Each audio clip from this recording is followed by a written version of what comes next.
Bonsoir à toutes et à tous. Bienvenue sur Salah Sambila Télévision. Voici votre session d'information hebdomadaire consacrée à la vie de l'Église évangélique du Congo. Ouvrons cette édition par un projet majeur porté par le bureau synodal. Le chantier de construction du parking moderne sur l'ancien site de la présidence de l'EEC à Total a officiellement démarré. Après la signature du protocole il y a quelques jours, les équipes de la société Zengo Construction ont procédé au bornage de l'espace réservé au projet. Un reportage signé par Patrick Mizidi. Il y a quelques jours, un tournant historique a été amorcé pour l'Église évangélique du Congo. Le président de l'EEC procédait à la signature officielle du protocole de construction d'un parking moderne sur l'ancien site de la présidence de l'Église située à Total. Ce qui n'était qu'un rêve longtemps caressé par les fidèles et les responsables de l'Église est désormais en marche. Le projet entre dans sa phase concrète avec le début des travaux de terrain. 我们现在在定位，再把这个整个技术定位。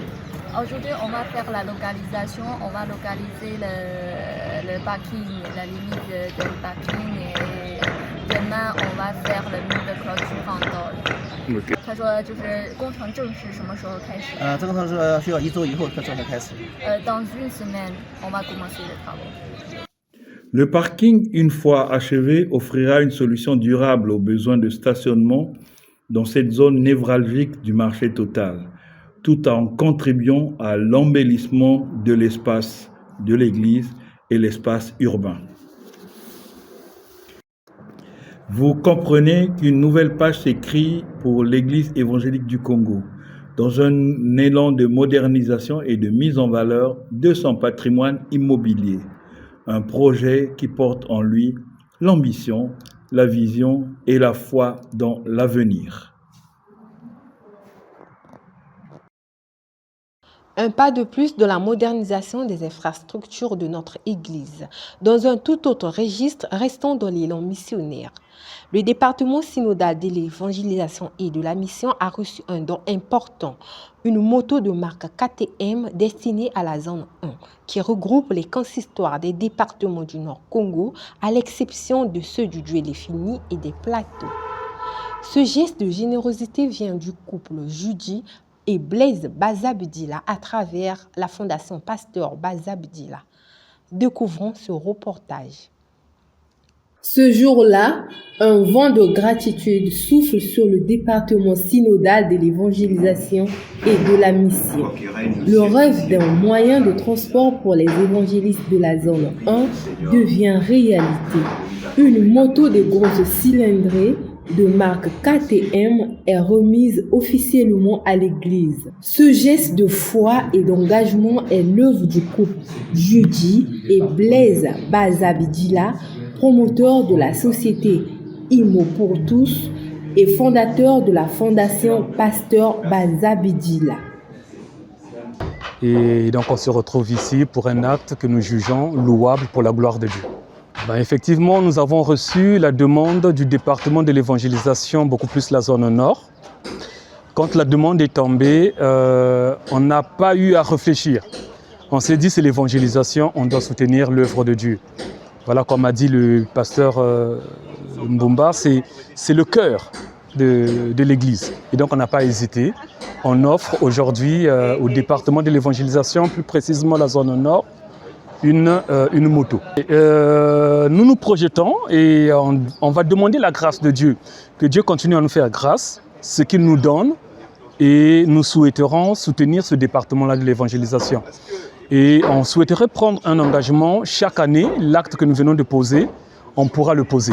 Voilà, dans d'autres zones où le besoin va se sentir. Nous aujourd'hui, si le pasteur, l'évangéliste national nous dit qu'il y a un besoin dans telle zone, oui, on répondra favorable. Voilà.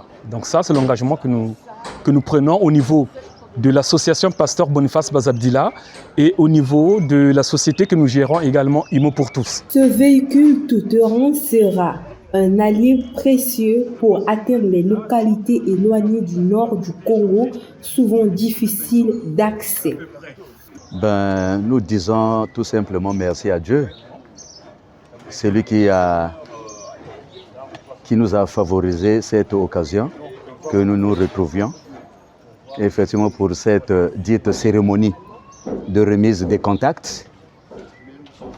Et nous disons un grand merci à l'association Pasteur Bazabirila, nos bien-aimés qui ont bien voulu répondre favorablement à la demande que nous avons passée, la demande d'une moto pour une mission, pour l'évangélisation et mission au niveau du département régional de la zone nord.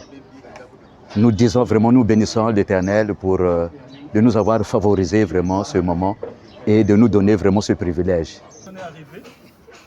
La cérémonie de remise s'est tenue dans la simplicité, mais avec une grande solennité. Étaient présents le révérend Guy Moïse Martial Mumba Mabika, pasteur évangéliste national, et le révérend Lulendo Luanzambi, secrétaire à la mission. Entre foi et responsabilité, ce geste marque une étape importante pour l'action missionnaire de l'Église évangélique du Congo. Loin des projecteurs, l'Évangile continue de tracer son chemin grâce à ceux qui osent donner et à ceux qui persévèrent dans la mission.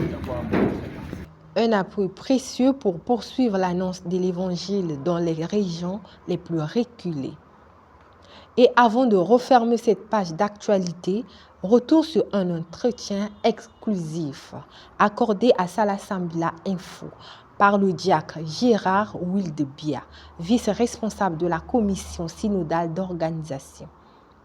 Il évoque les préparatifs de la retraite spirituelle nationale prévue à l'IWESO du 7 au 10 août 2025 avec les précisions utiles pour tous les participants. Nous l'écoutons. Dispositions pratiques pour tous les pèlerins, nous allons les scinder en deux. Les premières dispositions, c'est d'abord d'ordre spirituel, puisque c'est un rendez-vous avec le Seigneur. Deuxièmement, disposition physique et santé, parce qu'il faut que la personne soit disponible pour aller à la rencontre de son Seigneur. L'IWESO se trouve dans une zone là où sa saison est différente de la saison que nous avons ici à Brazzaville. Alors, à cette date, nous serons aux approches de la saison de pluie qui va intervenir à partir du 15 août. Donc, il serait mieux que chacun puisse se munir de certains matériels pour pouvoir améliorer ses conditions de vie là-bas. D'abord, les couchettes. Chacun doit avoir sa tente. Chacun doit avoir un seau pour se baigner. Chacun doit avoir sa Bible. Chacun doit prévoir quelque chose pour manger. Et concernant l'eau à boire, nous aurons l'eau minérale que les services viendront nous vendre, puisque là-bas, on a déjà contacté beaucoup de services. Il y a Vival, Cristal et autres qui seront là. Donc, il y aura des points d'eau pour le bain. Nous avons des points, on a déjà prêté des points d'eau pour le bain. Nous avons déjà aussi apprêté l'hôpital, le centre hospitalier. Donc, qui va suivre la santé de tout le monde. Donc, il n'y a pas question d'avoir peur. Voilà, c'est la fin de cette session d'information sur la vie de l'Église évangélique du Congo. Merci de votre fidélité à Salasambila Télévision. Nous vous donnons rendez-vous vendredi prochain pour une nouvelle édition. Bonne fin de semaine à toutes et à tous et que Dieu vous bénisse.